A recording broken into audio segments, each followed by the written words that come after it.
For the first time, we're hearing from the family of a City of Albany employee who survived an accident that killed his coworker in December.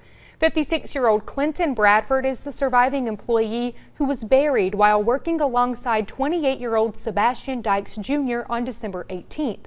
Dykes was buried alive. On Wednesday, the city admitted to several failures that contributed to his death and the death of another city employee last February. We also have newly released reports that detail those deadly accidents. WALB News 10's investigative reporter Lena Allen shares the new details and how Bradford is still recovering 3 months after he was injured. Albany 911, what's your emergency? Yes, ma'am. With the City of Albany, I need somebody en route here across from the civic center at the river.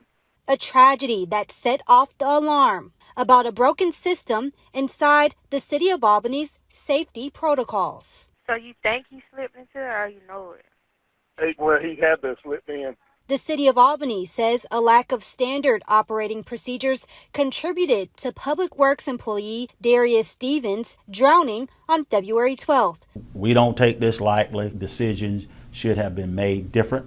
10 months later, Tracy Wilson's boyfriend, Clinton Bradford, just barely survived being buried alive as he worked on a collapsed sewer alongside 28-year-old Sebastian Dykes Jr. Sebastian was buried alive. It could have been two deaths because if Clint wasn't over a little inch over, Clint could have been gone too. Newly released incident reports confirmed there wasn't a trench box on the scene where Sebastian died, but also that, quote, it took several hours for firefighters to safely add some trench boxes to the area in nearest where Dykes was. The incident report also stated, quote, Dykes was buried so deeply that only a small portion of his head/hair was visible, end quote. 2 months later, Wilson says Clinton is still recovering physically and mentally. It's just really hurtful, stressful.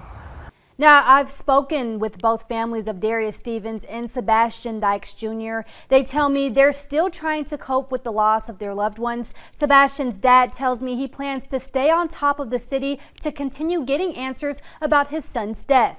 Jacobs tells me both investigations into Darius and Sebastian's deaths are still ongoing, but he plans to continue being transparent about the city's findings. For WALB Investigates, I'm Lena Allen.